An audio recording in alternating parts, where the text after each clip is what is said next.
Hola, bienvenidos una semana más al canal. Antes de nada me gustaría decir que muchas gracias a todo el mundo que me ha mandado mensajes o me ha dejado comentarios en plan mejórate del catarro, o que se notaba que tenía cara así como de enferma y de cansada.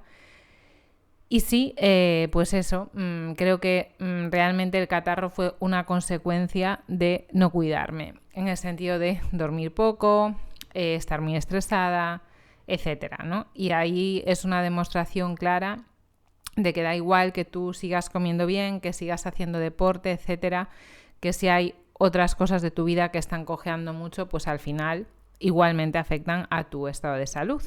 En algo tan simple como un catarrillo, que parece una tontería, pero no puedes respirar bien, estar ahí incómodo, pues molesta lo suyo. Bueno, en este vídeo quería hablar de una frase que dije yo cuando hicimos el hangout de DSP sobre los atracones, que fue una frase, y es una frase que cuando se dice, como que todo el mundo le gusta escuchar, ¿no? Y es la frase esta de que el problema realmente no es la comida. Tengo en mente algunos vídeos y algunos temas, como yo os he dicho, pues por ejemplo, de hablar del trastorno de atracón, pero comparando cómo realmente son sus criterios diagnósticos, quizá también algún otro enfoque diferente, y comparar eso con cómo, por lo menos en mi caso, como yo lo viví, ¿no? Porque muchas veces ocurre, pues sobre todo en el tema de las enfermedades mentales, que de la teoría a la práctica hay mucha diferencia. En las enfermedades físicas, pues no digo que no, pero pues bueno, la sintomatología más o menos es parecida. Otra cosa es que la persona te cuente cómo percibe su problema de salud, cómo afecta a su vida diaria, etcétera, ¿no?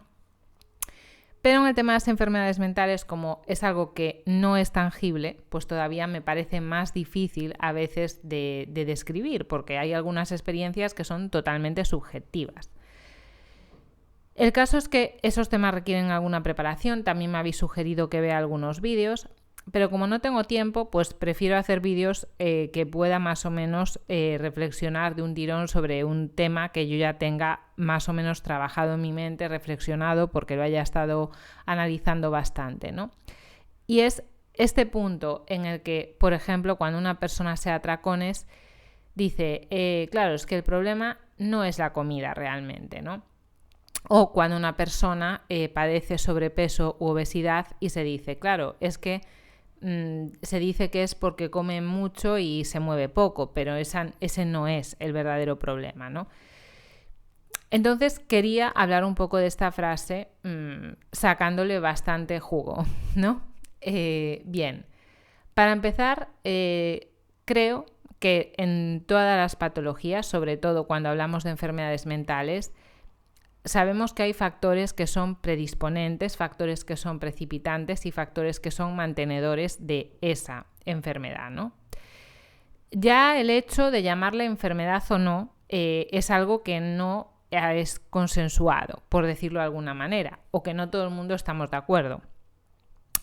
Y tú dirás, bueno, vosotros diréis, tú no eres nadie. Y yo pienso que todo el mundo es alguien para opinar, que no hace falta tener un título o un puesto X para opinar. Es decir, que aunque yo sea dietista, tengo totalmente en cuenta lo que me dice cualquier individuo sobre su alimentación, porque esto no va solo de estudios científicos. Eso pues están a nuestro alcance y los podemos conseguir y consultar cuando queramos, pero no quiere decir que no cuenten la percepción de las personas sobre muchas cosas, ¿no? Y en el tema este de la obesidad, por ejemplo, no todo el mundo lo ve como una enfermedad. Y yo soy una de esas personas, en el sentido de que entiendo que la mayor parte de enfermedades que todo el mundo concibe como físicas son enfermedades en las que hay una parte de tu organismo que no funciona bien. Cuando hablamos de la obesidad como enfermedad, pues parece que estamos diciendo que el tejido adiposo o muscular o determinada zona del cerebro de esa persona está afectada y no funciona bien, y como consecuencia de ello se gana pues mucha grasa. Y eso realmente no es así. Claro que hay características genéticas, nadie lo niega, o que influya por ejemplo, la programación metabólica, que digamos que es algo que no tiene que ver con el individuo en sí, sino que depende de cómo su madre se haya estado alimentando durante esos 1000 primeros días desde la concepción. Pero es que esas cosas que afectan a la obesidad también afectan a una persona que padece anorexia, por ejemplo, o que padece esquizofrenia, por decirlo de alguna manera. Es decir, que el hecho de que tu genética te afecte también en una enfermedad mental no es exclusivo de la obesidad. Por eso, para mí, la obesidad es una enfermedad mental simplemente que está socialmente aceptada. Entonces, es como, por ejemplo, que hay determinados grados de, por ejemplo, pues la adicción al tabaco no se considera una enfermedad, entre comillas, y en cambio, si en vez de fumar tabaco fumas porros, pues la gente sí lo considera como algo más grave, cuando realmente el tabaco es una droga que sabemos que, entre otras cosas, está directamente asociada con el cáncer. Entonces quiero decir que desde mi punto de vista, estoy dando mi opinión simplemente, la percepción que hacemos socialmente de un hecho influye muchas veces en cómo se ha tratado, ¿no? Se me ocurre, por ejemplo, ahora mismo que esto también se ha dicho con el tema de los abusos sexuales, ¿no? Desde que ha empezado a hacerse más fuerte todo el movimiento feminista en esta época, quiero decir que yo, por ejemplo, desde que he nacido hasta hace 2 o 3 años, pues había oído hablar de feminismo lo justo y necesario. Y estamos en un momento en el que ese movimiento otra vez ha ganado mucha fuerza. Y yo creo que eso afecta a cómo se perciben los delitos sexuales que se hacen hacia mujeres, por supuesto, y que eso acaba influyendo en los propios, no sé cómo sería correcto llamarlo, pero en todo el entramado de jueces, abogados, fiscales, etc. Es decir, que el poder jurídico de alguna manera creo que se ve afectado por eso, igual que la medicina se puede ver afectada por la percepción de salud o enfermedad que tengan los individuos, aunque no formen directamente parte ellos del sistema sanitario como profesionales, ¿no?, de la salud. Me refiero a eso, creo que más o menos me he explicado. Entonces, hoy en día, por ejemplo, el tema de la obesidad, creo que no, a la mayor parte de las personas no les gustaría verlo como una enfermedad mental, aunque realmente no pueden decir qué tejido haya enfermo dentro de ellos que no esté funcionando bien, porque realmente no existe. ¿Qué es lo que pasa? Que lo de decir que algo no es físico, decir que algo es mental, o que la comida no es el problema, es un arma de doble filo y la gente lo utiliza cuando le viene bien y cuando le viene mal se le olvida, por decirlo de alguna manera. Creo que sí que es cierto que durante mucho tiempo estuvo muy estigmatizado todo lo que es mental, que realmente supongo que es por esa asociación con manicomios, camisas de fuerza y cosas así de las películas, ¿no? Pero realmente nuestro cerebro y lo que pasa en nuestra mente pues es una parte más de nosotros que puede funcionar bien o funcionar mal, que puede ayudarnos en la vida o darnos problemas. Entonces, yo no lo veo como nada peyorativo, es decir, para mí ese término enfermedad mental no lo veo como algo negativo, no me duele escuchar esa palabra. Pero también hemos hablado muchas veces en el canal que la percepción que tiene cada una de las palabras puede ser buena o mala dependiendo de la persona. Por ejemplo, para mí la palabra dieta no es mala, porque a mí me suena a lo que come una persona, no a restricción. En cambio, mucha gente interpreta dieta como estar a dieta en el sentido de pasar hambre, ¿no? Para mí, pues como ya os he dicho, estar a dieta en un mundo en el que tienes oportunidad de comer cada 2x3, si eso significa que una persona tiene un método, una forma de comer determinada en vez de dejarse llevar por la corriente, pues me parece incluso bueno, cuando las oportunidades para alimentarse mal son muchísimas, ¿no? Todo esto hay que matizarlo, ¿no? Pero que quiero decir que muchas veces son consensos que tampoco tienen una validez absoluta, e incluso las cosas que tienen validez o que se han validado científicamente sabemos que tienen sus limitaciones. Entonces, en este tema de la obesidad, por ejemplo, comparando la obesidad con otros trastornos de la conducta alimentaria, que ya digo que la obesidad es un trastorno de la conducta alimentaria, lo digo yo, o sea, no es algo que lo ponga en ningún libro científico ni nada de eso. Yo los veo muy similares, en el sentido en el que la conducta de la persona es lo que provoca esa situación, no algo físico tisular. Es decir, la conducta de una persona que tiene o que padece, mejor dicho, diabetes, no provoca que su páncreas funcione mal. Yo no puedo con mi pensamiento decir... o sea, esto es un poco difícil de explicar porque entiendo que es claro que tus hábitos te pueden llevar a padecer una diabetes o te pueden llegar a padecer una cardiopatía o una dislipemia o lo que sea. Sí, pero ese tejido está enfermo en ese momento y muchas veces no se va a volver a recuperar nunca en enfermedades crónicas. En el tema incluso de la anorexia o de la bulimia, que nosotros encajamos como enfermedades mentales, también hay daños físicos y a veces son irreversibles. Y muchas mujeres que han padecido anorexia sin llegar a estar incluso hospitalizadas han perdido la menstruación y les cuesta muchísimo recuperarla o no la recuperan nunca. Tampoco les estoy haciendo yo un seguimiento, pero quiero decir que he conocido a muchas mujeres por mi trabajo como dietista que te declaran claramente que no tienen la regla porque pasaron por una época de anorexia y todavía no la han vuelto a recuperar y a lo mejor han pasado 5 años. O sea, quiero decir que hay cosas que quedan afectadas a nivel físico con ese tipo de enfermedades que todo el mundo ve como enfermedades mentales. Pues en el tema de obesidad para mí es lo mismo. Es como el origen para mí está más en la cabeza que en otro sitio. Y en una anorexia o en una bulimia lo veo igual. No hay una parte de tu cuerpo que te esté induciendo a que actúes de esa manera que no sea tu cabeza, tu entorno social o familiar. Por supuesto que una predisposición genética. Muchas cosas, ¿no? Y todos estos pequeños factores que sirven para entender una patología o para entender una circunstancia, no siempre el hecho de conocerlos implica que esa persona se vaya a curar, que ese sería otro tema de debate, si hay enfermedades que se curan o no, ¿no?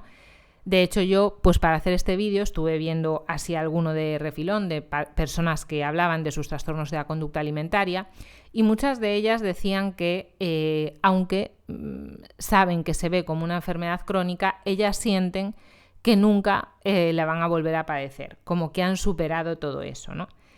Por ejemplo, en mi caso de mis atracones, yo lo siento igual. Yo siento que, aunque me haya estado dando atracones muchísimos años, y repito que yo sí cumpliría los criterios que se dicen en el DSM-5, porque ya vamos a profundizar un poco más en el tema ahora, de comerse un paquete de galletas no es un atracón. Bueno, yo le llamo atraconcillos, porque les quiero quitar importancia cuando una persona me lo cuenta.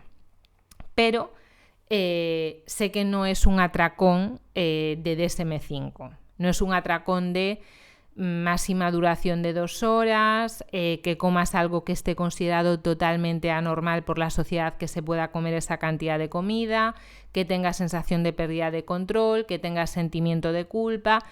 Y seguro que cuando estoy diciendo muchas de estas cosas hay gente que se identificará con ellas, aunque al mismo tiempo me dice, con toda la razón del mundo, yo siento que he perdido el control, que como más de lo que es normal, me siento culpable, pero sé que no como lo que tú muchas veces has descrito que te comías, ¿vale? De hecho, está claro que esos atracones, si perduran mucho en el tiempo, los que yo me daba, también a nivel físico me afectarían, pues incluso a daño digestivo, lo que sea, porque vamos, era una salvajada, ¿no? Y yo no lo hacía a propósito, entre comillas, como lo pueden hacer ahora los que hacen retos de comer mucha comida muy rápido. Lo digo porque, por ejemplo, hay gente que hace ese tipo de retos, sobre todo lo he visto en hombres, y que te dicen que después ellos hacen ayunos para compensar esos excesos que hacen el día que tienen esa competición. Obviamente yo no lo hacía a propósito, pero al día siguiente muchas veces no podía comer por toda la cantidad de comida que me había comido el día anterior. Y no era un ayuno para compensar por no engordar, era que te sentías tan mal que esas otras características de los atracones, esa sensación de hinchazón extrema, que incluso, como ya os he contado muchas veces, yo después de mis atracones no podía hacer nada, o sea, tenía que estar en cama tirada durmiendo porque tal cantidad de comida, tal pesadez en la zona del abdomen, el bajón ese de haber comido tanto azúcar y demás, pues es que te imposibilita hacer nada, ¿no? Entonces, claro, es muy difícil establecer líneas, ¿no?, en este tipo de cosas.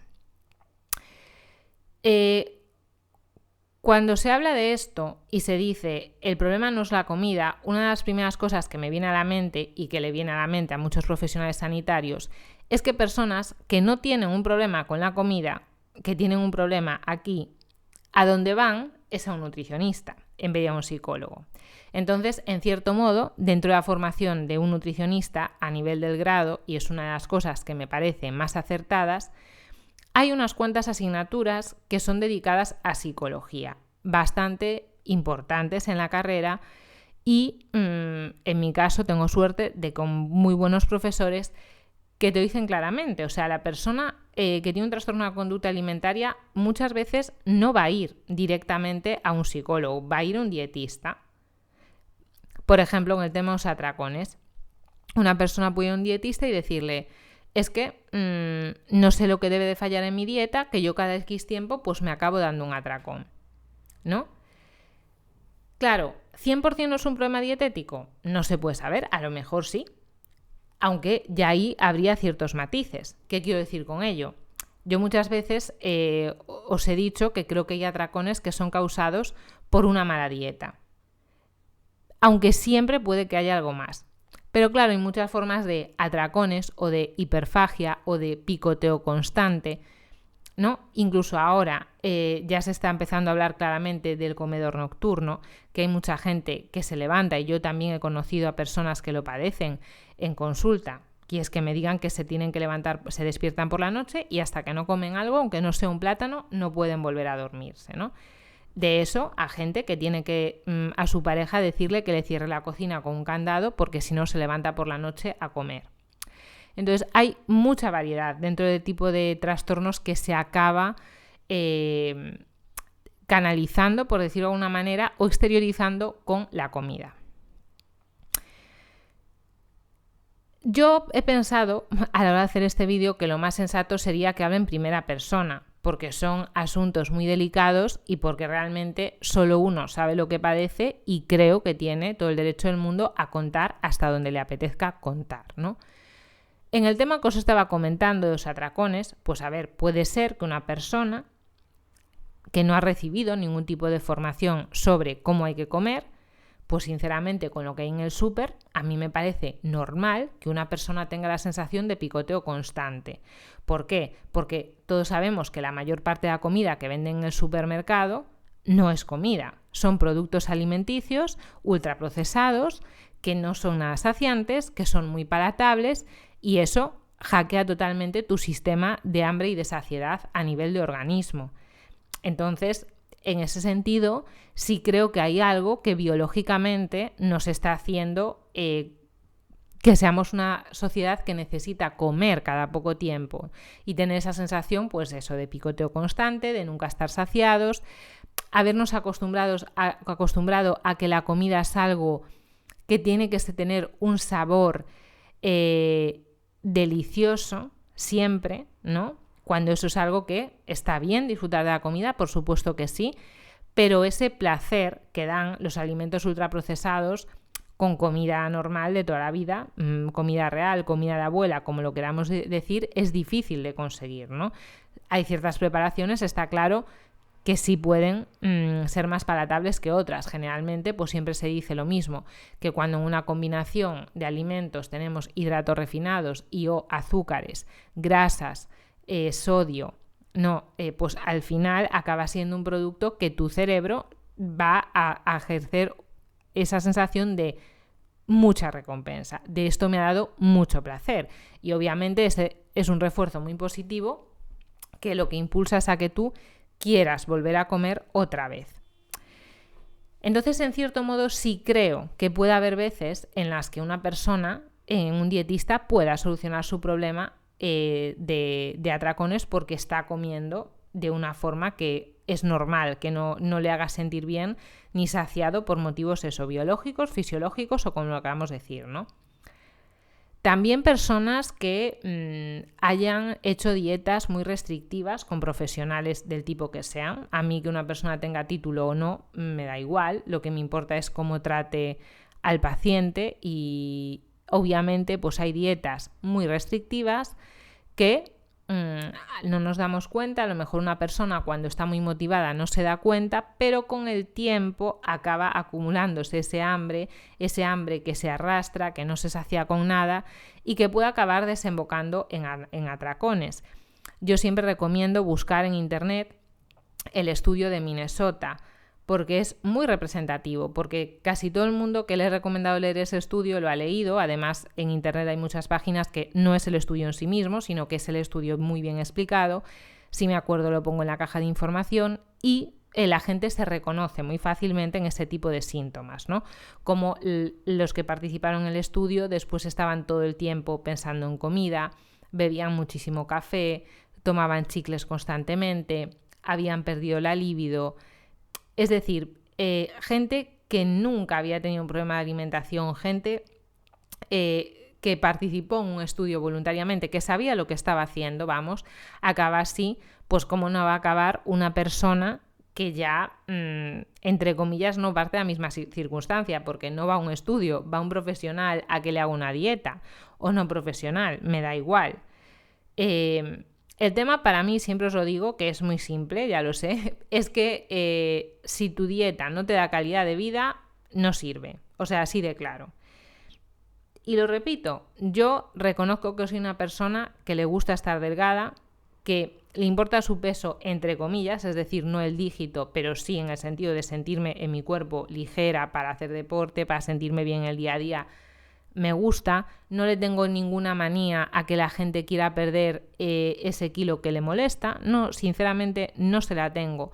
Lo que creo es que la calidad de vida tiene que estar ahí y que en el momento en que para ti es más importante ese Michelin que no te gusta que tu calidad de vida, pues es cuando tienes un problema, porque está claro que estás priorizando algo que eclipsa todas las otras facetas de tu vida. Pero esto no es solo con el Michelin, es con otra cosa cualquiera. Es una persona que, por ser eficiente en su trabajo, se carga en muchas esferas de su vida. De hecho, estoy segura que hay mucha gente que tiene problemas con la comida, que lo que tiene es un problema en su trabajo. Le dedica muchísimas horas, no se siente valorado o no gana el suficiente dinero, vive por y para trabajar, porque en la sociedad en la que vivimos es frecuente que esto pase, incluso dentro del sector público, y pues esa persona acaba desquiciada. Los turnos muchas veces alteran totalmente los ciclos circadianos y hacen que la persona su apetito no lo tenga regulado. Que la típica sensación de que justo el día que tienes libre, en vez de aprovecharlo, te quedas tirado en casa comiendo basura y después te sientes como una mierda.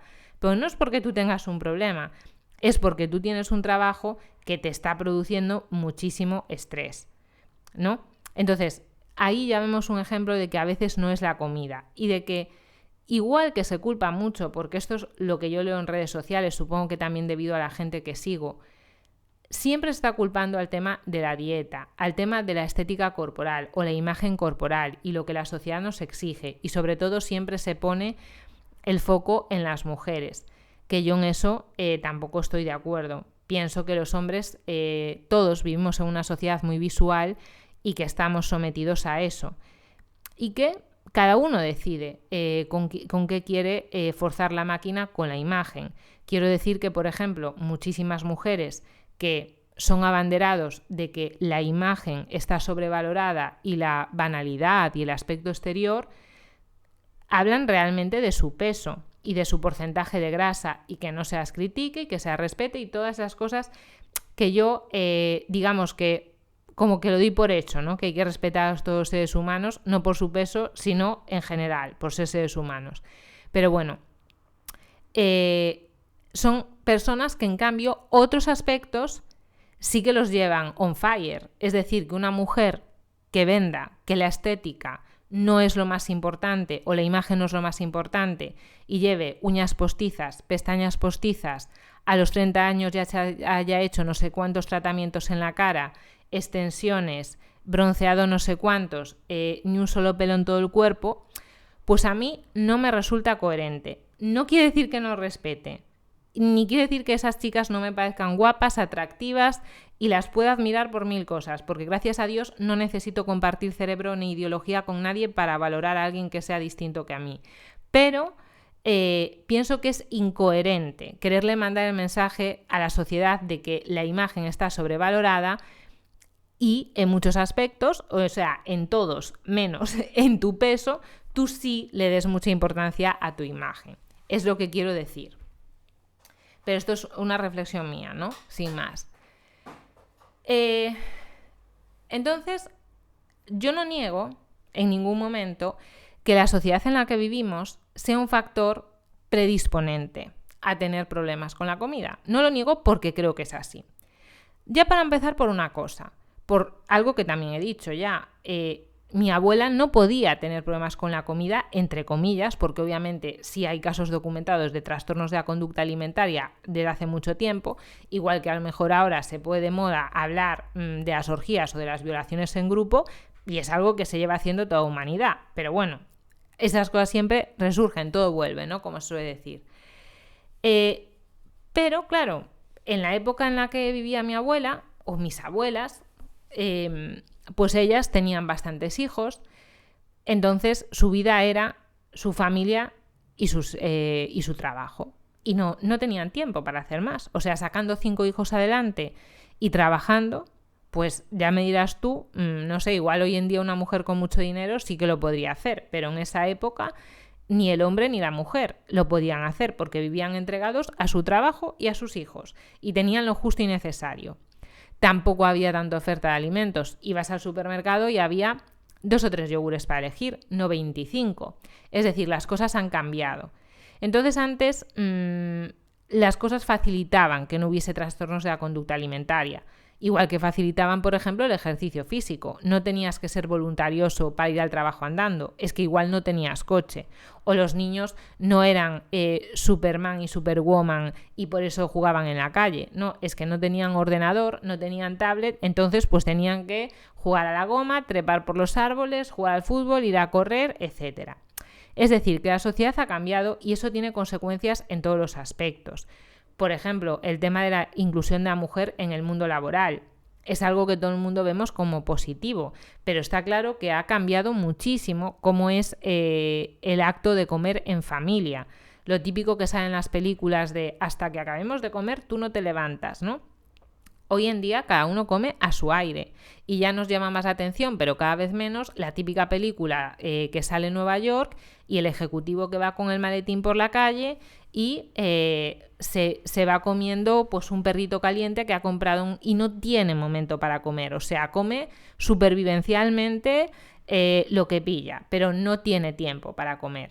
O tipo Sexo en Nueva York, en plan sofisticado. Comer es pues algo de ocio. Voy a comer a un sitio chic con mis amigas y tal, ¿no? Y la comida es casi lo menos importante, lo más importante, y sea un sitio de moda, las fotos, la conversación, bla, bla, bla.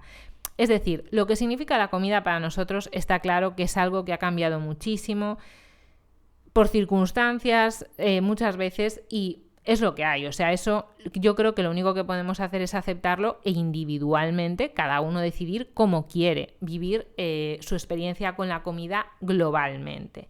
De hecho, hay una frase que dice Feedman Power, no sé si lo estoy diciendo bien. Bueno, lo tengo que mirar. Carlos Daza, ¿vale? Que yo prefiero decir el nombre, que dice que saltarse la dieta está dentro de la dieta. Y yo pienso lo mismo. Es decir, tú me dices, ¿cómo es tu dieta? Y yo te diría, pues bueno, pues suelo comer más o menos 2 piezas de fruta o 2 o 3 piezas de fruta al día. Casi todos los días me tomo una ración de frutos secos o semillas. También soy de tomar chocolate todos los días, aunque sea 85%, pero tomo chocolate todos los días.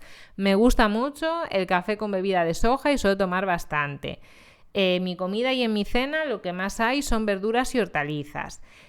Sobre todo consumo fuentes proteicas de origen vegetal. Es decir, yo te podría escribir mi dieta y te diría, y yo de vez en cuando pues disfruto de ir a comer fuera algo diferente y me suelo pedir 1 o 2 copas de vino, si hay un postre que me apetezca me lo tomo y no como mucho durante la comida, pero sí como lo que me apetece sin miramientos de ningún tipo. O sea, todo eso forma parte de mi dieta. No excluyo nada porque realmente todo forma parte de ella y ni me hace sentir mal, ni culpable, ni mucho menos. Creo que cada uno tiene que decidir cómo quiere que sea su dieta sin que le amargue la vida. Pero igual que creo que tengo derecho a decidir eso, tengo derecho a decidir más o menos cómo es mi cuerpo en el sentido en el que yo me siento bien. ¿Qué quiero decir con esto?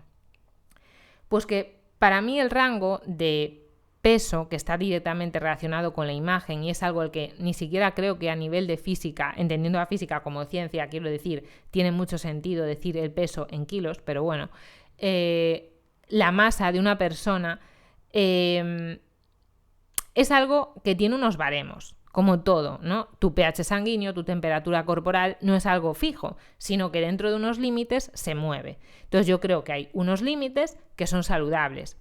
Y para mí no es tan malo como lo perciben otras personas, quizá sea porque yo soy una de las personas que también piensa así, que si te gusta estar en un cuerpo pues delgado, como es mi caso, pues que lo mantengas. O si te gusta estar en un cuerpo musculoso, pues que trabajes para conseguirlo. O que si te gusta estar en un cuerpo curvy, pues que estés.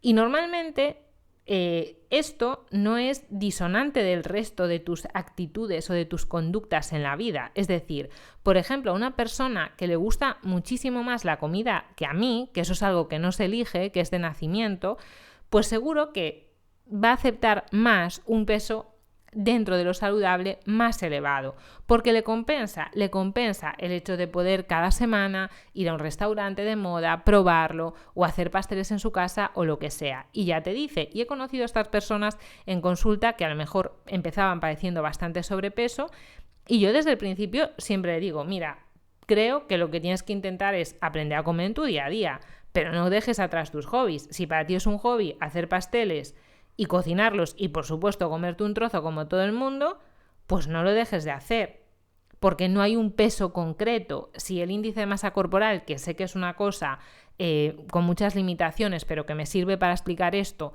saludable, está entre 18,5 y 24,9, no significa que tienes que estar en 23, significa que tiene todo ese baremo e influye en mogollón de cosas. Por ejemplo, soy una persona pequeña, o sea, yo mido unos 60. Conozco a muchas mujeres que miden unos 50 y pico y obviamente nuestro IMC no puede ser alto porque ya partimos de una estatura mucho más baja y normalmente una complexión ósea más pequeña. Entonces eso también influye en tu peso. Si tienes unas muñecas muy pequeñas y tus huesos pesan poco y el músculo que puede haber alrededor, que está también relacionado con el hueso, pues tampoco suele ser una persona que tenga un IMC elevado. Y lo mismo pasa pues con una persona que sea muy alta. Va a tender a IMCs más elevados, porque ya su propia estructura corporal pesa más. Entonces, todo hay que interpretarlo con cierto sentido. Pero que yo no creo que haya un solo, no sé cómo decirlo, o un solo concepto de esto es salud, esto es una imagen corporal sana. No, yo creo que es algo dinámico y que dentro de una persona puede ir variando, ¿no? Igual que pueden ir variando muchas formas de comer, que me parece perfecto que en una época alguien sea vegetariano, que otra época sea paleo, entre comillas, no quiero adjetivar a la persona o etiquetarla con su dieta, sino que pueda ir transicionando y probando cosas distintas, cambiando el deporte que hace, ¿por qué no? Es decir, no creo que haya algo que haya que imponerlo a todo el mundo por igual, ¿vale? Pero lo que yo veo es que siempre se traduce a todos los problemas del trastorno de la conducta alimentaria al hecho de que la sociedad te exija casi un físico X y, como he dicho antes, sobre todo si eres mujer. Ya repito que no estoy de acuerdo en esto, porque me ofende mucho cuando dicen que, bueno, para ser hombre con estar un poco musculado ya está. Es mucho más difícil estar musculado con un porcentaje de grasa bajo, como lo pueden estar muchos futbolistas por su profesión, que estar delgada. Sobre todo con la imagen de delgadez que tienen la mayor parte de las mujeres, que no es una buena composición corporal, es simplemente caber en tal talla. Es mucho más fácil. Tú ir a un nutricionista, ¿qué es más fácil? ¿Garantizar que una persona baje peso, sin más, que baje peso, que es lo que quieren muchas mujeres? ¿O mejorar una composición corporal de un hombre que quiere ponerse fuerte. Pues es mucho más difícil ponerse fuerte, porque para el cuerpo generar masa muscular es algo que cuesta muchísimo esfuerzo. Lo que yo creo es que también influye que el cerebro de los hombres y las mujeres no es igual y cómo le afecta la sociedad en la que vivimos. También creo que eso es importante. Pero acepto, por supuesto, ser el único ser en el mundo que piense que presión recibimos todos, ¿no? O que siempre se habla de las mujeres en el telediario.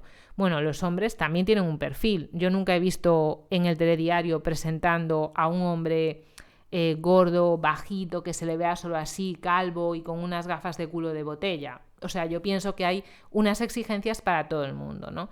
Y que muchas cosas que se nos dicen a las mujeres, como ahora que se oye, ¿y por qué por ser mujer me tengo que pintar las uñas? Yo no me tengo que pintar las uñas, es que me encanta pintarme las uñas. Desde que mi madre me dejó pintarme las uñas, me hizo muchísima ilusión y hasta el día de hoy me sigue haciendo la misma. Y yo, sin uñas pintadas, no sé estar. Pero me gusta, o sea, no es algo que quiero que me quiten, ¿vale?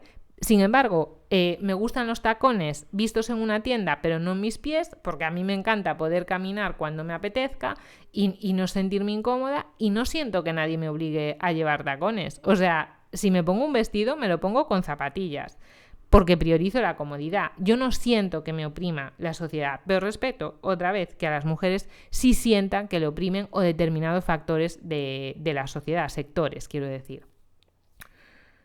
¿Por qué me molesta tanto que se centre, o bueno, tanto, por qué me ha parecido relevante hablar de este tema, de que se hable tanto de la sociedad? Y esto lo veréis expresado de 1000 formas. ¿Por qué me dicen que por ser nutricionista tengo que estar delgada? ¿Por qué a las mujeres no sé qué, no sé cuánto? Ya digo, es que lo leo en mujeres. En hombres nunca lo he leído, pero tal vez es porque sigo menos hombres que mujeres, no lo sé.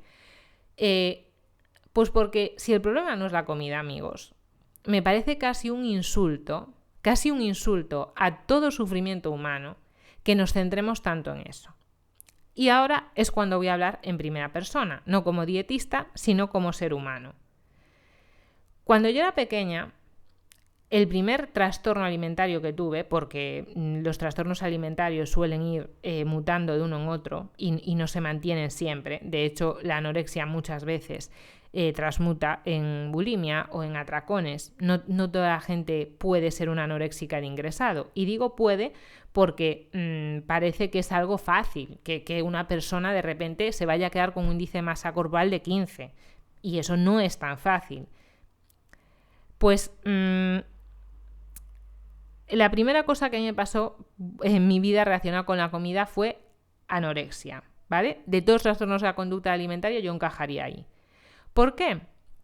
Pues bueno, ahora que ha pasado el tiempo, que puedo analizarlo más fríamente y demás, pienso que en general, como factores predisponentes míos, sería que yo era una niña muy introvertida y muy sensible. O sea, yo era la típica niña que el primer día de colegio iba llorando. A lo mejor cuando estaba ahí me lo pasaba bien, pero el hecho de exponerme a esa situación nueva me causaba muchísimo malestar. Hasta un punto de que yo iba llorando y me daba igual meterme en el coche de mis padres llorando y yo llegaba al colegio y seguía llorando, aunque me estuviese viendo todo el mundo. No me importaba. Y era una persona responsable, con saber estar y tal, pero muy sensible, ¿no? Entonces,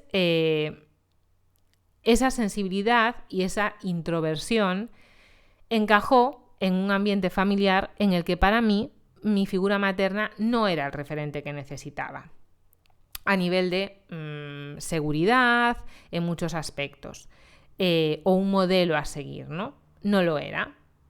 Yo eso sí lo veía a mi padre, pero yo no sentía eso con mi madre. Obviamente yo en mi cabeza de niña no analizaba así esas cosas, pero yo era eso lo que sentía. Entonces yo me creaba mi mundo en mi habitación. Yo llegaba del cole, a los 4 años, me iban a buscar mis padres al colegio, iba a casa y yo directamente me encerraba en mi habitación. Y tenía una pizarrita y yo ponía mis peluches encima del escrito, encima de mi cama y yo les daba clase y tal. Y tenía mi mundo imaginario paralelo a todo. Y para mí estar en mi habitación estudiando era mi refugio. Además, yo era una persona muy centrada en ejecutar, por decir de alguna manera. Era estudiante, pues yo estudiaba. O jugaba imaginándome mis cosas y tal, pero para mí el hecho de ser capaz de estudiar, ser capaz de llegar las cosas hechas al colegio, era una cosa que me hacía sentir muy bien, porque yo valoraba mucho eso. Entonces, todo transcurrió así hasta, pues no sé, quizá a los 8 años, no me acuerdo bien, pero sé que también lo he contado, que hubo una época en la que padecí una parasitosis, en plan la típica de los niños, que te ponen una dieta y que no es que te estés muriendo de hambre, pero no puedes comer nada rico. Era la típica dieta blanda, por decirlo de alguna manera. Y yo recuerdo ver a mi familia, pues que comía su comida normal, pues una tortilla de patata, unas tostadas y tal, y yo tenía que comer arroz cocido con pollo cocido. Aún encima, mi persona nunca había sido muy ávida por la comida, y había mucha comida que le daba asco. Por ejemplo, pues verle una avena a un pollo o cosas así. Y yo recuerdo que cuando pude volver a comer normal, no me daba atracones ni mucho menos, pero sí que eso fue algo que tengo en mi mente que me marcó. Y supongo que coincidió eso de poder volver a comer normal con irme desarrollando poco a poco, ¿no? Pues hacia los 13 años o así que te viene la regla, o que más o menos creo que fue la edad en la que me bajó la regla a mí, pues también el cuerpo de las mujeres va cambiando.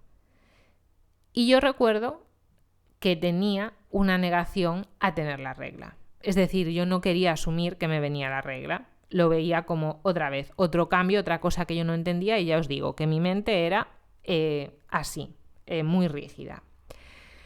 Entonces empecé también a darme cuenta de que el físico importaba. Sí es cierto que mi madre me hizo algún comentario respecto a mi físico que era como que yo lo pensaba en ese momento, lo sentía como, ¿qué me está diciendo mi madre, no? Aunque ya estaba acostumbrada a que me dijese cosas que creía que no me debería de decir, pero bueno. Era como algún comentario en algún probador diciéndome, bueno, a ver si adelgazamos un poquito, tal. Es decir, yo reconozco que mi madre estaba intentando ser suave en su comentario. Pero yo, pues, era bastante lista en ese aspecto y yo decía, o sea, me está llamando gorda. Así de claro. Eso es lo que yo pensaba.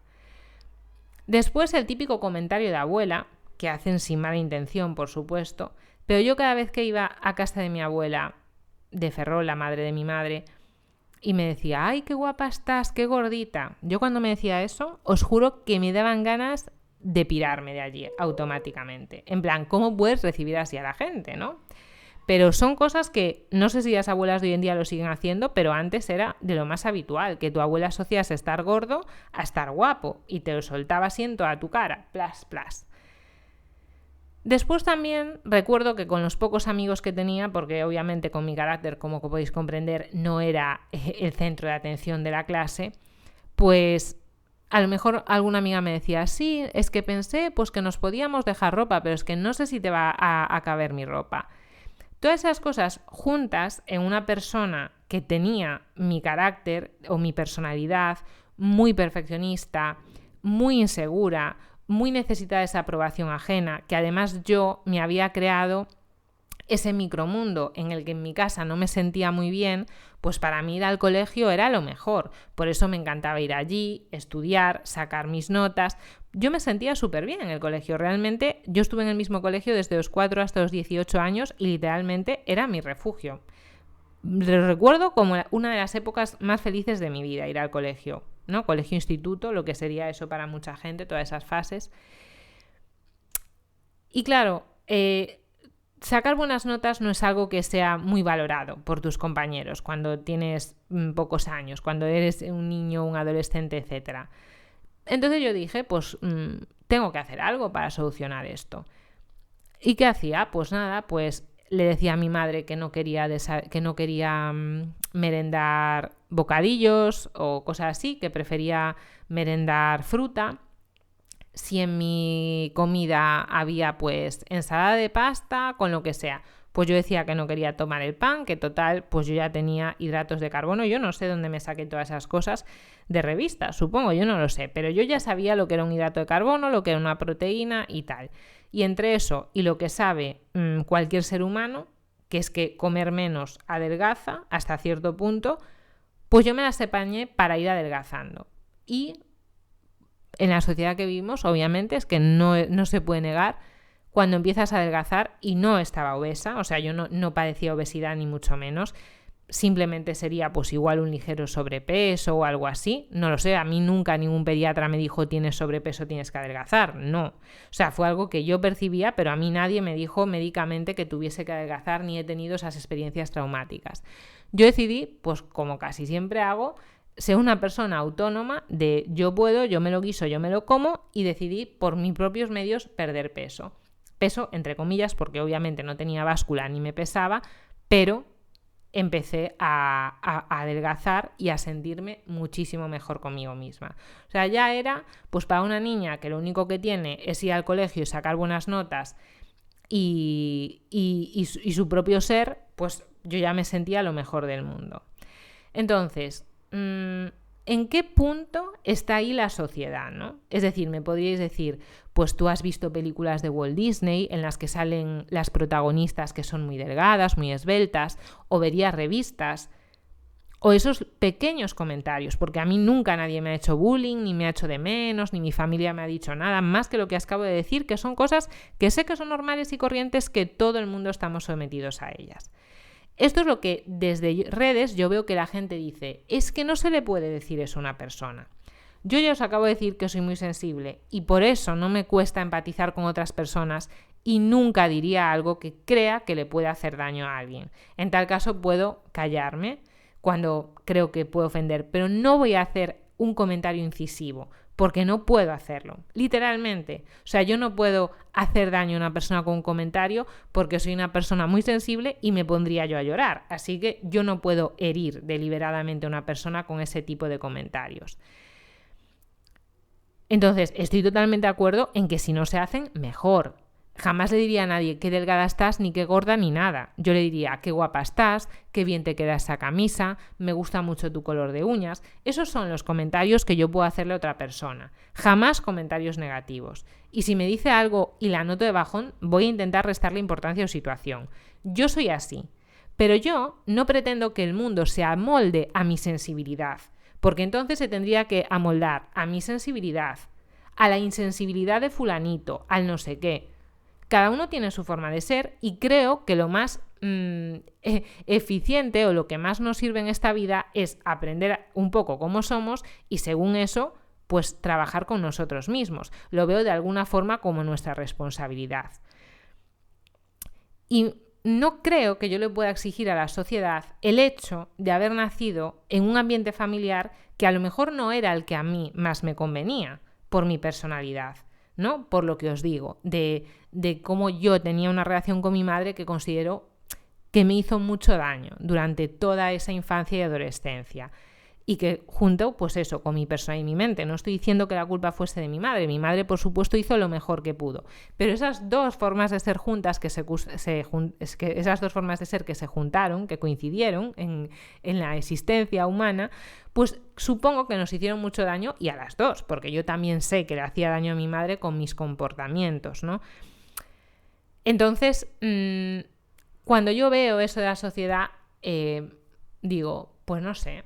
Sinceramente, si cuando la gente dice que sufre es un sufrimiento que se parece al mío, que yo supongo que sí, que lo contamos así, pero por dentro es algo que nos ha marcado mucho, me parece como demasiado banal, si tú has pasado por eso, seguir hablando de Walt Disney, de Amancio Ortega y todas esas cosas, ¿no? Como si tú te crees que por poner un violeta mango en cada manzana o en cada centro comercial le vas a solucionar el sufrimiento a la gente. Pues no, porque que se normalizase el sobrepeso o que se normalizase la anorexia, porque recordemos que son dos extremos. Es como yo lo veo, es decir, dentro de lo que es salud, que no se puede definir y que es algo que cada uno debería de decidir y ser partícipe de la suya propia. Cuando hablamos de los extremos, que generalmente es lo dañino y lo peligroso, el punto medio es algo en el que nos podemos mover, pero los extremos son malos. Y normalizar el índice de masa corporal de 17 es igual de malo que normalizar el índice de masa corporal de 27, por decir algo. Eso es como yo lo veo. Como que tú lo único que estás haciendo es adaptar la sociedad a eso. y que deje de ser un problema algo que en teoría lo es. Y en teoría lo es, ¿por qué? Cuando lo vemos por defecto lo tenemos claro. Tenemos claro que una persona, por ejemplo, no fue mi caso, pero si yo me hubiese quedado sin la regla en ese momento, que sí perdí la regla unos meses, pero cuando ya mi madre estaba enferma de cáncer y era una situación muy estresante y tal, pero si yo hubiese perdido la regla en ese momento, está claro que perder tu menstruación a nivel hormonal, a nivel óseo y demás, tiene un impacto negativo. Tiene un impacto negativo tu desnutrición incluso a nivel cognitivo. Pues un adolescente, el potencial que tenga en su cabeza, pues si está desnutrida, y después, pues a ver, que si avanza mucho esta enfermedad, sabemos que ya puede convertirse en un delirio por completo, ¿no? Pues para mí, con el sobrepeso y la obesidad pasa un poco lo mismo, lo que pasa que socialmente aceptado. Y vivimos una especie de delirio, pero que de una forma consensuada al mundo, quizá pues por presiones farmacéuticas, presiones de industria alimentaria y porque al fin y al cabo va muy bien con la sociedad hedonista en la que vivimos del mínimo esfuerzo, pues eso no nos preocupa tanto, ¿no? La epidemia de obesidad y sobrepeso nos preocupa en las guías, ¿no? En plan NAOS y cosas así, estrategia NAOS y tal. Ahí sí preocupa. Pero después en el día a día, por favor, hoy en día cualquier cosa le llamáis sobrepeso, no hagáis comentarios sobre el peso de la gente, lo importante es tal, que esta es otra. ¿Cómo una persona a día de hoy puede seguir diciendo que sus analíticas son lo que refleja su estado de salud? Tus analíticas solo dicen algo de ti cuando estás en el hoyo, literalmente, por exceso o por defecto. En el día a día, tu salud te dice tu fuerza, tu salud bucal, tu agarre, tu fuerza en el agarre de las manos, tu capacidad para mover algunas articulaciones, ser una persona flexible mentalmente y saberte adaptar a diferentes situaciones. Eso es lo que puede hablar de la salud de una persona, pero desde luego que tu nivel de colesterol y de glucosa no dice nada. Y si lo que alguien nos quiere convencer ahora es que tengo un índice de cintura-cadera desproporcionado, no influye porque sus analíticas están bien, pues lo único que está diciendo esa persona es que no tiene ni idea. Y no es que yo tenga mucha, pero la mínima para saber eso sí que la tengo. Entonces, no justifiquemos con las analíticas el sobrepeso y la obesidad ni el peso bajo. Y siempre, siempre, siempre hay que personalizar, por lo que decía al principio, porque hay estructuras y estructuras corporales. De hecho, para mí, uno de los grandes daños que ha hecho el mundo de la moda es que yo veo que la moda, si os fijáis en la cara, por ejemplo, ¿no?, es gente, entre comillas, privilegiada, porque hay poca gente que tenga esas caras tan bonitas y tan proporcionadas como lo tienen los y las modelos, ¿vale? Es algo con lo que nacen. Pero, aunque no hayan hecho un esfuerzo para conseguirlo, se les paga mucho porque hay pocas personas que tengan ese don, por decirlo de alguna manera, ¿no? Vale. El cuerpo debería de ser igual. Si tú, por tu propia naturaleza, tienes un cuerpo que a quien sea que elige las modelos le va bien, pues perfecto. ¿Qué es lo que veo como problemático? Que se haya normalizado que le digan a alguien: tú serías muy buena modelo si perdieses 10 kilos. Entonces no serías muy buena modelo. Eso es como yo si le digo a otra persona, yo qué sé, para cualquier otra profesión: tú serías muy buen, no sé, profesor o muy buen lo que sea, si fueses más responsable. No, es que tienes que serlo de base para poder dedicarte a una profesión, no si fueses. Porque hay cosas que por mucho que te esfuerces no se cambian, como tus rasgos de la personalidad que te acompañan toda la vida. Y el tema del índice de masa corporal es algo que te debe acompañar toda tu vida, a no ser que tengas un problema de salud o se mueve muy despacio. Es decir, cuando una persona, por ejemplo, se va haciendo mayor y va pasando épocas en las que puede ganar un poco de peso y después perderlo porque se pierde mucha masa muscular, los típicos procesos de resistencia anabólica ya en personas ancianas, pues, y aún encima hoy en día que no hacen nada de ejercicio, pues más todavía, quiero decir que son cosas progresivas. no son caídas en picado. Entonces, el problema es ese. A lo mejor hay gente y modelos que salen llorando en los vídeos con las que la gente empatiza y dice, ya tengo un motivo más para echarle la culpa de todo lo que me pasa a la industria, a la moda, a la sociedad. A lo mejor eras tú y tus padres los que deberíais de haber visto que para ti no era ser modelo. Igual que pasa con el deporte, ¿eh? Que con el deporte yo conozco a gente que ha tomado una cosa que se llaman buenas decisiones. Y no es que yo sea experta en tomarlas, todo lo contrario. Como yo he tomado muy malas decisiones, pues me hago responsable de mis malas decisiones y vivo con ellas, sin hacer que los demás las paguen, sin pretender que el mundo pague y gire a mi alrededor al ritmo que me va bien, por ser sensible o por ser como sea, ¿no? Entonces, yo conozco gente que en deporte era muy buena, en un deporte determinado, incluso ofreciéndole ir a centros de alto rendimiento y tal, y ha tenido que decidir y ha dicho, no, yo no quiero la vida de deportista de élite, yo quiero estudiar mi carrera y quiero intentar dedicarme a esto. Olé sus ovarios, olé sus huevos y el de los padres que han decidido hacer eso. No que después esa persona acabe padeciendo una enfermedad, es que el mundo del deporte... Es que al mundo extremo del deporte, de la moda y de tal, se deberían de dedicar las 4 personas que valen para ello. Es que una forma muy fácil de que no muera tanta gente corriendo maratones es que corra maratones el que está preparado y el que no, que se quede en su casa o corriendo carreras de 10 kilómetros. Yo lo veo así, pero ya os digo que es mi forma de ser muy centrada hacia mí, en mi capacidad o no de hacer las cosas, sin pretender que otros me las solucionen. Y yo lo que veo es eso, lo contrario, ¿no? Después, lo que os he dicho, ¿no? De mi trastorno más tipo anorexia. Obviamente todo siempre se empieza a complicar, porque la sensación de que tú puedas controlar tu hambre es una sensación de mucho poder al principio, porque es algo muy difícil de controlar realmente.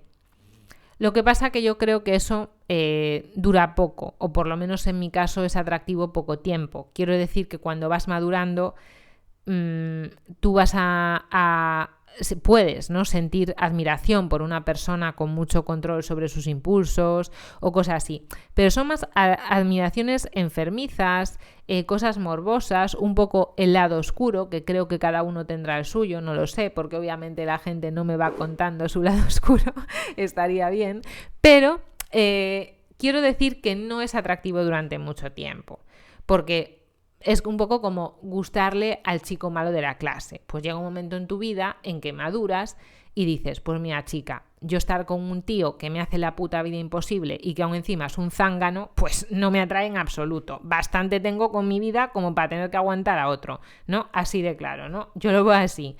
¿Qué pasa? Que si tú, por ejemplo, te has criado en una familia en que tu madre ya era maltratada física o psicológicamente por su padre y lo has normalizado, pues a lo mejor tú acabas siendo una mujer maltratada. ¿Por culpa de que hay maltratadores? Sí, pero también porque tú tienes ese carácter o esa personalidad o porque te han educado así, porque la sociedad predispone, pero tu familia también. Y sinceramente, a mí me da muchísima más pena cuando pienso en niños en su ambiente familiar que en la sociedad. Y muchas veces cuando veo, por ejemplo, que la gente se queja, ay, es que a mi hija en el colegio le hicieron un comentario homófobo o racista o lo que sea, no es la sociedad, es la casa en la que se ha criado esa persona. Hoy en día, socialmente, la mayor parte del mundo en España no es homófoba ni racista, pero puede haber gente que puntualmente lo sea. O gente muy limitada a nivel mental por la vida que haya tenido. Pero no es todo el mundo. Y de verdad, si te empiezas a imaginar que todo el mundo está en tu contra y está siempre a la defensiva, al final también el que tienes un problema eres tú. Porque te crees que eres el centro de atención y que los demás están haciendo cosas solo hacia tu persona, cuando a lo mejor ni siquiera están pensando en ti. Y eso es algo bastante habitual de algunas personas que se piensan que todo el mundo está haciendo algo para afectarles a ellas, ¿no? Entonces, en este punto, yo lo que iba a decir es que incluso iba a hacer un comentario de un canal de una chica trans que me gusta mucho, pero lo voy a dejar para más adelante. Y es el tema de cómo después se dieron los atracones, por ejemplo. Mi problema con los atracones obviamente no era la comida. Es decir, que yo soy la primera que digo que hay mucha comida palatable y barata a nuestra disposición, pero jamás se me pasaría por la cabeza decir que la gente que padece los atracones los padece por culpa de que haya esa comida. Yo he visto vídeos de gente que se ha dado atracones o que se los da y sigue padeciendo ese trastorno, diciendo, a lo mejor en tono anecdótico o de broma o jocoso, no lo sé, esto es la causa de mis atracones, y sacar una chocolatina. Miedo me da. O sea, la causa de los atracones solo está dentro de la cabeza de una persona, no está envuelta en ningún sitio, por desgracia. Porque si fuese eso, pues mira, los quemarías o no los tendrías en casa y ya está. Pero es que hay gente que empieza dándose atracones de una chocolatina y acaba dándose atracones, y me ha pasado a mí, de avena a puñados. Y ya lo he dicho muchas veces, como sigas pensando que el problema es algo externo, te acabarás dando atracones con la comida de tu gato, porque nunca vas a asumir dónde está la raíz del problema. Claro, en este punto de los atracones, realmente, ¿cómo? O sea, ¿cómo llegas a saber cuál es el problema? Porque claro, el problema no es como abrir una caja del tesoro y que te está ahí una piedra maravillosa esperando. En el ser humano siempre es multicausal. Obviamente la relación con la comida que yo había tenido antes seguro que me había afectado. Seguro que el estrés que había estado sometida en segundo de bachillerato, estudiando mucho, pasando muchas horas en las que, por ejemplo, pues a la hora de la merienda, si nadie me traía nada a la habitación, yo no salía, porque entre que estaba obsesionada con que tenía que sacar buenas notas para entrar en medicina y que mi madre estaba enferma de cáncer, pues imaginaos las ganas que tenía que salir de mi habitación. Aquello era un búnker, literalmente, ¿no? Y lo que podía disfrutar de una familia, de la comida en una situación así. No sé si vosotros creéis que disfrutaríais muchísimo teniendo a vuestra madre que se está muriendo en el salón y vosotros comiendo en la cocina una receta saludable y maravillosa. Pues no creo. Entonces, claro, yo he vivido eso. Y que me digan que Amancio Ortega tiene la culpa es que me da la puta risa, sinceramente, por no decir otra cosa. Y sé que mucha gente que dice ese tipo de cosas ha tenido problemas de verdad. Pero que se siga enfocando todo a las imágenes que tú ves en redes sociales me parece cruel, porque se está obviando todo lo que hay detrás de esa persona que le hace sufrir. Y que igual que tanto se dice que tiene que haber nutrición en los colegios, debería de haber seguro psicólogos en los colegios. Porque está claro que vivimos en una sociedad que a nivel emocional no nos permite desarrollarnos bien. Y todo el mundo debería de tener unas nociones básicas, igual de cuáles son los alimentos, decir, mira, simplemente, pues los tipos de personalidad que hay son estas. Te suelen llevar a este tipo de comportamientos y tú tienes que intentar trabajar sobre ello para tomar buenas decisiones en tu vida, que es al final en lo que consiste más o menos ser feliz, no en otra cosa. Y todo el mundo está capacitado para tomar buenas decisiones si tiene un ambiente que se lo facilita. Y ese primer ambiente es su familia. Entonces, a mí claro que me da pena que haya niñas de 13 años ingresadas en una unidad de trastornos de la conducta alimentaria. Y puede ser que hayan visto fotos de Zara y Amancio. Pero ¿y sus padres? ¿Esos no importan? Porque a lo mejor es el motivo principal por el que esa niña ha llegado a desarrollar eso. ¿Qué es lo que yo creo? Que como los padres no podemos cambiar, pues bueno, vamos a ver si metemos presión para que por lo menos Amancio Ortega ponga la talla 38 en su publicidad, que no sé si Zara tiene, creo que tiene muy poca, pero bueno, lo que sea, ¿no? O sea, claro que acepto, y lo he dicho, pero lo vuelvo a decir, que eso tiene que ver. Pero es que tiene un caldo de cultivo mucho más grande que eso y que desde mi punto de vista, que repito, estoy hablando en primera persona, genera mucho más sufrimiento que lo que es en sí mismo tener una talla o tener otra talla, ¿vale?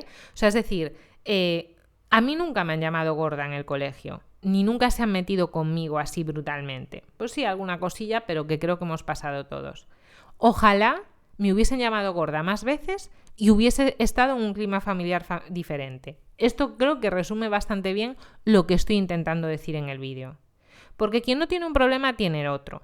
Pero si tú llegas a tu casa y tienes unos padres con los que puedes hablar, a los que puedes transmitirle tus problemas porque crees que son seres resolutivos, que te van a dar un consejo, que te van a escuchar sin juzgarte, que te pueden ayudar a solucionar el problema, pues seguro que lo vas a tener mucho más fácil que si tienes otras situaciones. Y ojo, que mi situación familiar no es de película ni mucho menos. Pero detrás, por ejemplo, de los trastornos de la conducta alimentaria, se sabe desde hace muchísimo tiempo la relación que tienen con haber sufrido abusos sexuales. Y esos no son la manada, son su padre, su primo, su tío, que están dentro de su casa haciendo eso. O la madre que lo sabe y no dice nada. Entonces, claro, yo no veo nada de malo en que cambiemos la talla de los maniquís, pero es que creo que lo que más hace sufrir a la gente no es eso. Y a lo mejor me estoy equivocando. Y si ahora de repente las tallas de los maniquís son diferentes, pues la gente no se da por dejar de comer, pero igual se da por hacer otra cosa, porque ese sufrimiento por algún lado va a salir. Después, por ejemplo, con el tema ese de mis atracones, ¿no? Y con el momento en el que yo vi que ya no podía con ellos y que sí que empecé a aceptar pues que a lo mejor necesitaba un psicólogo y tal.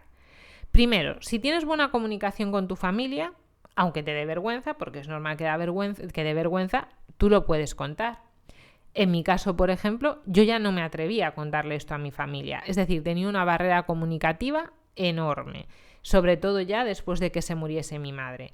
Eso es un factor que me hacía que todavía me diese más atracones, porque me sentía peor, porque no podía contarle a nadie mi problema. Os juro que, aunque vosotros ahora lo tengáis normalizado diferente, porque yo por redes sociales lo he contado y muchas veces ni siquiera soy consciente de que me puede ver todo el mundo, la mayor parte de la gente que me ha conocido en persona no sabía que me daba atracones ni que me los había dado nunca, porque yo a nadie le contaba lo que pasaba por mi cabeza, a nadie. Todo me lo comía yo sola, literalmente en mi caso, ¿no? Entonces, ese problema de falta de comunicación, el hecho de cómo yo me iba sintiendo de mal después de haber sido muy buena estudiante a verme como muy mala estudiante o como no ser capaz de estudiar nada de repente. O sea, todas esas cosas me generaban un sufrimiento, o sea, una sensación de vacío, de mi vida no vale la pena. O sea, vosotros imaginaos que pues yo tendría a lo mejor 22 años y yo en vez de ir a clase, o a lo mejor iba a clase pero después salía, y con el poquito dinero que tenía, que era pues de una pequeña pensión que me quedó mi madre, me iba por todas las pastelerías de mi ciudad, de Santiago, de cuando estuve en Coruña, comiendo hasta que no podía más y me quedé tirada en cama llorando. Y me van a decir que mi problema es la talla de pantalón que usa de modelo Amancio Ortega. Es que me parece un insulto al sufrimiento de la gente, yo os lo digo así. O sea, yo por lo menos como me siento es así. Cuando dicen, por ejemplo, no sé si me ha pasado alguna vez, porque la verdad es que no lo recuerdo. Yo sufría tanto en ese momento que, vamos, lo que me dijese la gente me entraba por un lado y me salía por el otro, porque, quiero decir, que era tan oscuro lo que había dentro de mí que lo de los demás me llovía encima y no me daba ninguna importancia. Pero yo he sentido todo lo contrario. Yo he sentido, por ejemplo, que en momentos en los que no estaba tan segura con mi cuerpo, porque los atracones durante esos 10 años iban y volvían, que los hombres con los que he estado, aunque fuesen incluso relaciones esporádicas, que nunca me han juzgado por mi cuerpo. Todo lo contrario, me he encontrado con personas que incluso en relaciones muy esporádicas me hacían algunos comentarios respecto a mi persona, como intentando ayudarme e intentando decir, pues bueno, se nota que tienes algún problema, pues si necesitas algo o valórate a ti misma, o no sé cómo decirlo porque no quiero poner ejemplos concretos, pero que toda esa mala fama que se pone al mundo exterior, que realmente te presiona tanto, yo no la he sentido así. Y lo estoy diciendo desde una distancia en el tiempo y emocional que creo que me garantiza lo suficiente que no es un fruto de mi imaginación, sino que realmente ha habido personas que han estado muy cerca de mí y que pudiendo hacer daño no lo han hecho. Simplemente han intentado comportarse pues dentro de la situación, pues bueno, de forma correcta, dentro de lo que era la situación en sí misma y lo que se podía dar, ¿no? Situaciones que no corresponden a mi persona, pero que conozco, como digo, dependen mucho de lo que esa persona esté dispuesta a aceptar. Y lo que esa persona esté dispuesta a aceptar no creo que tenga tanto que ver con las películas, sino con la película de su vida que vive desde que ha nacido, ¿vale? Entonces, que esos roles, que si la sociedad nos hubiese educado, puede ser, no lo sé. Yo os lo digo que en mi familia hay orientaciones sexuales de todo tipo. Si un niño pedía una muñeca, se daba una muñeca. Si una niña pedía un Action Man, se daba un Action Man. Nunca nadie nos ha mirado raro. Todo lo contrario, o sea, siempre se ha normalizado cualquier actitud. Y eso yo no siento que me haya condicionado. Es decir, el hecho de que yo haya sido la típica niña que se haya querido pintar las uñas, que le gusten las Barbies y la ropa de la Barbie, para mí no tiene mucho que ver con mis trastornos de la conducta alimentaria. Lo que tiene que ver con mis trastornos de la conducta alimentaria es mi propia personalidad y el entorno familiar que tenía en ese momento. Para mí es eso. Después que socialmente estar delgada, por ejemplo, pueda representar éxito social, sí, pero esa es una opción entre otras. También ser una mujer promiscua o sexualmente muy activa en determinados ambientes sociales también te hace encajar muy bien y tener tu grupo. Es decir, no todo el mundo vamos abocados a lo mismo. ¿Y de qué depende que tú te vayas a un lado o al otro? Pues de tu personalidad y de cómo te hayan educado en tu casa y del ambiente que tengas ahí. Entonces, por eso creo que forzar todo, ¿no? En cambio, en la obesidad sí que veo que es más difícil escapar porque es un ambiente realmente muy obesogénico, ¿no? En cambio, nunca vamos a decir, vivimos un ambiente anorexigénico. No, es que eso sería mentira. Vivimos un ambiente obesogénico, ¿no? Entonces, quizá, no lo sé, porque todo esto son pajas mentales mías literalmente, muchas personas que incluso hayan llevado su cuerpo, como yo lo veo, al sobrepeso y a la obesidad, sí que es cierto que es fácil en el sentido de que está tan en tu mano hacerlo, viviendo en el ambiente en el que vivimos, está tan normalizado comer por comer mucho, comer muy hipercalórico, que esto, lo de las calorías, también es una de las cosas que, bueno, si una niña de 13 años dice calorías, ponte las manos a la cabeza y a rezar porque a lo mejor parece anorexia. Vamos a ver. Hoy en día hablar sobre nutrición ya es algo que está implantado en nuestra sociedad. No podemos seguir pensando que tenemos que comer igual que cuando la gente trabajaba en el campo o en la mina, porque estamos todo el día sentados. Entonces nuestras costumbres tienen que cambiar.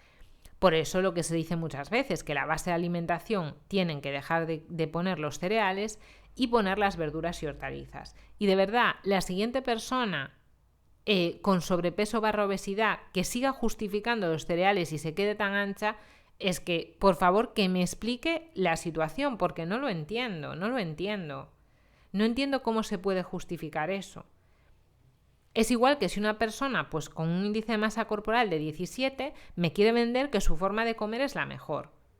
No, o sea, para una sociedad sedentaria, lo prioritario tiene que ser el alimento rico en micronutrientes y con una carga energética moderada.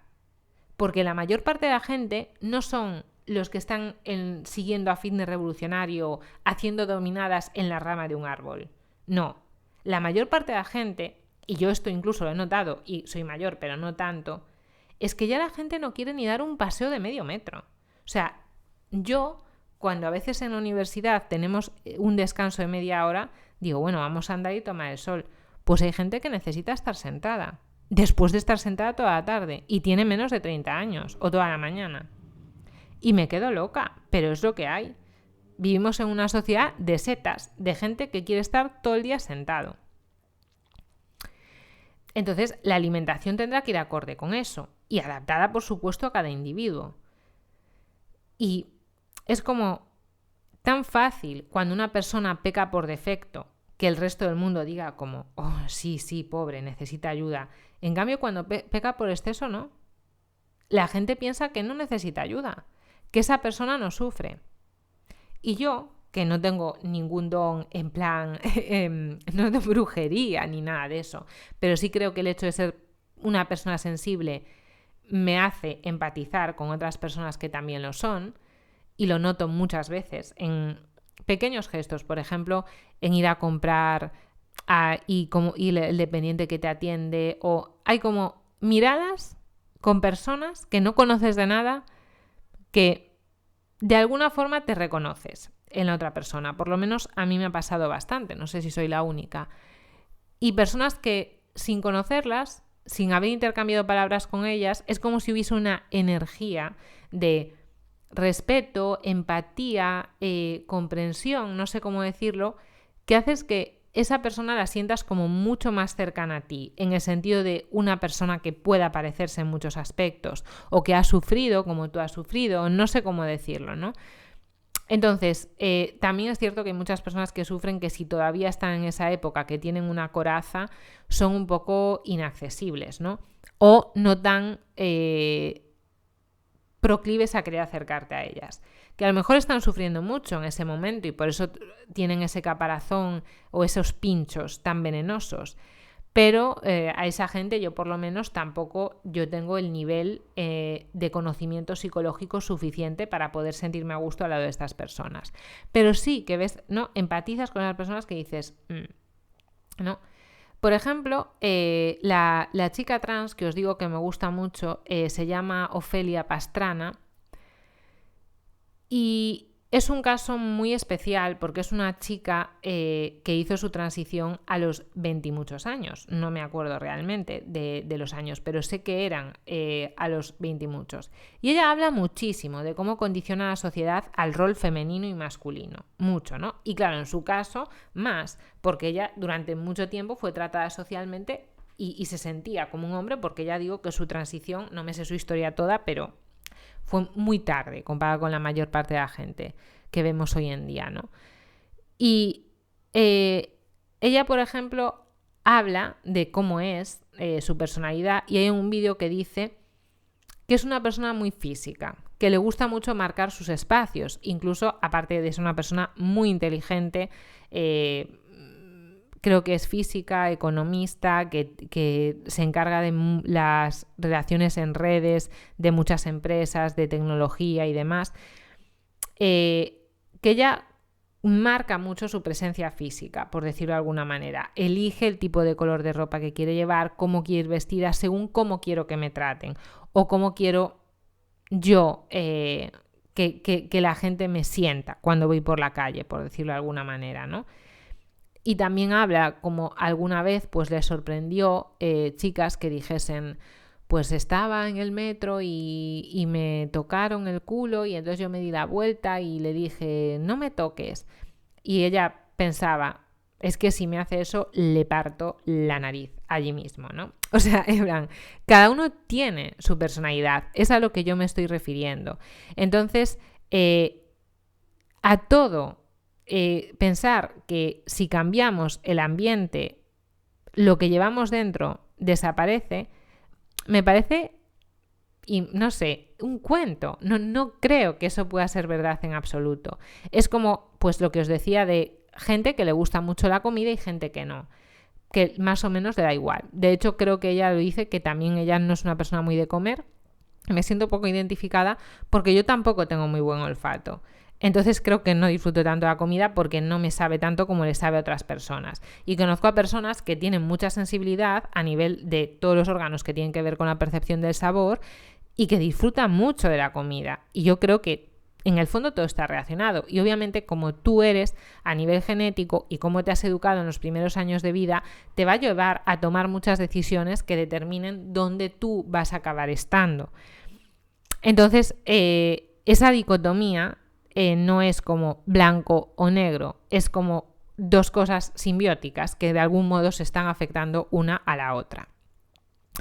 Y eso es por lo que pienso que no es fácil, tan fácil como quieren hacer el análisis de cómo nos afecta a la sociedad, ¿no? O cómo quieren ver la publicidad. Mucha gente dice, la publicidad debería estar regulada. Pero casi que les sale después porque hay personas débiles a las que hay que proteger. Es casi como si estuviesen diciendo eso. Realmente, por ejemplo, imaginaos con el tema del veganismo, ¿no? Hasta ahora los vegetarianos, estrictos o no, siempre salían en los estudios con bastante buena salud, porque obviamente estaban abocados a comer comida real porque no había procesados veganos en el supermercado. Entonces no les quedaba otra opción.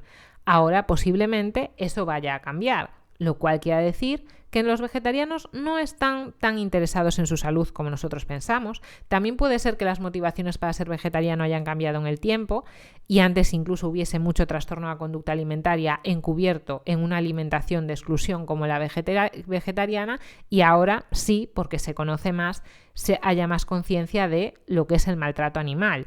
Esto no engloba a todo el mundo, siempre hay excepciones. Y ya digo que no cualquiera tiene un trastorno de la conducta alimentaria, pero sí creo que hoy en día es más fácil estar concienciado del sufrimiento animal porque lo vemos, porque yo a través de YouTube puedo ver un vídeo de eso si quiero. Antes había personas que nunca lo podrían imaginar ni ver porque estarían muy lejos de ellas.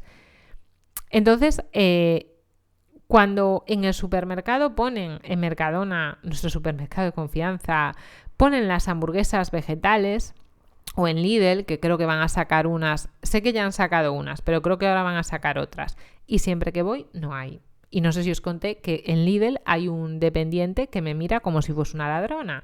Entonces tampoco me hace mucha gracia ir. Voy de vez en cuando porque eso, no sé, que os juro que un día, yo es que soy muy evitadora del conflicto, pero es que me dan ganas de ponerle una hoja de reclamación, porque una vez me hizo incluso abrir el bolso cuando salía de allí y me quedé flipando. En plan, que es por leer las etiquetas de lo que me compro.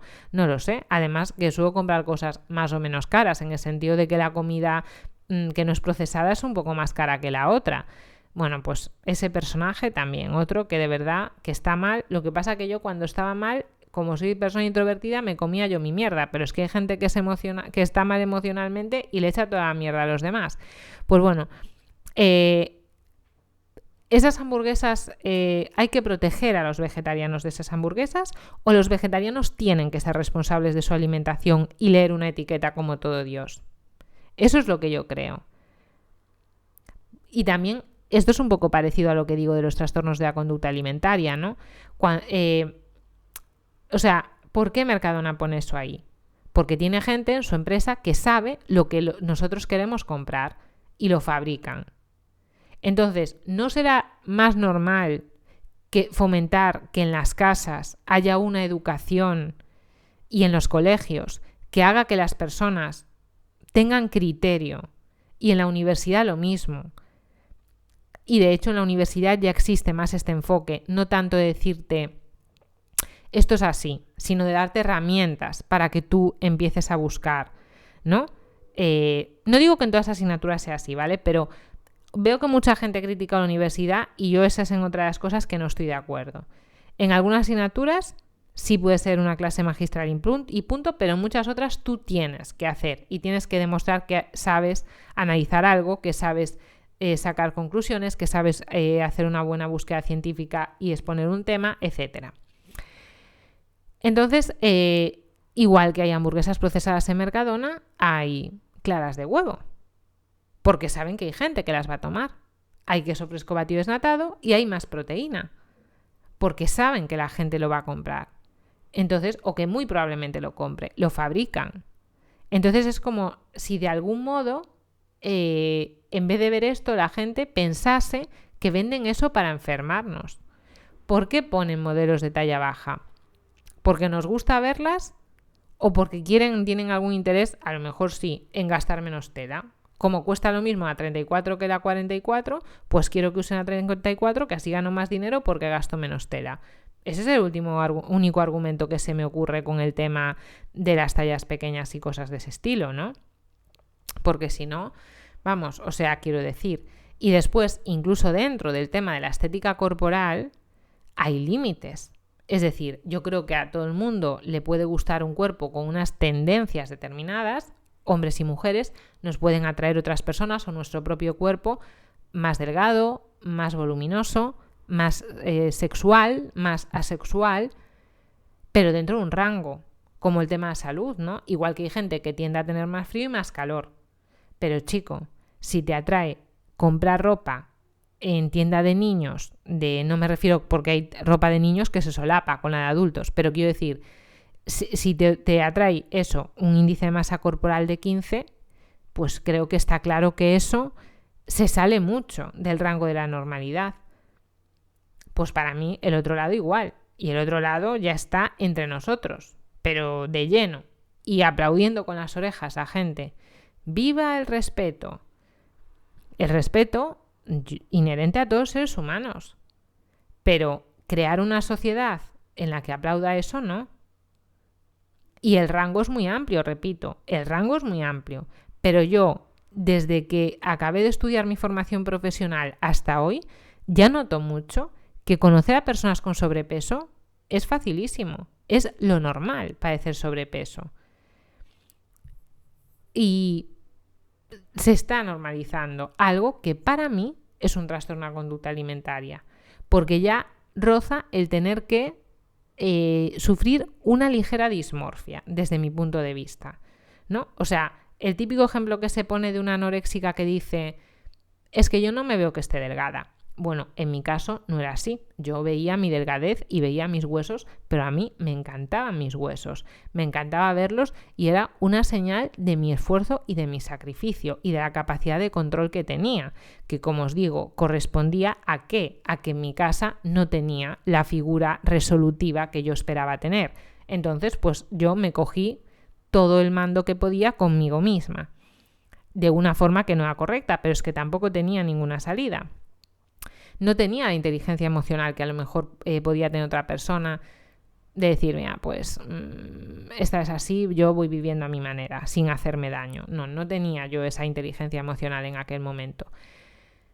Pero eso corresponde a algo. Pues también para mí, cuando una persona llega a un punto de comer tanto, de ser tan sedentario, que llegue a aumentar tallas y tallas, y he conocido casos de niñas muy jóvenes y muy obesas, y las madres no saber qué hacer, pero para empezar, mírate tú, porque tú estás igual, te alerta que sea tu hija, pero es que tú lo estás. Y es gente convencida de que lo que come es sano, la cantidad adecuada, tal. Es decir, o sea, gente que hoy en día los pediatras tienen miedo de decirle a una madre o un padre que su hijo padece sobrepeso, porque se le echa al cuello. Porque ahora parece ser que los pediatras también se sacarán dinero de decirle a la gente que tiene que se vuelva anoréxica, no lo sé. Entonces, que sí que hay un poco de esto que se suele decir de cultura de dieta, de tal, pero eso es adaptado a la sociedad en la que vivimos, que es ponerte hasta el culo en Navidades para después hacer la dieta de detox de una semana en enero. Es eso lo que la sociedad quiere. Mínimo esfuerzo, implicación y comprensión cero. Ya os he dicho que a mí me lo han dicho como dietista. A mí eso que me explicas es que no me sirve para nada. A mí esto me lo han dicho. Yo es que lo que quiero es perder peso. Esto que me explicas. Y a lo mejor tú llevas ahí media hora que ya dices, Dios mío, tengo que cambiar de método porque está claro que esta persona, ¿no?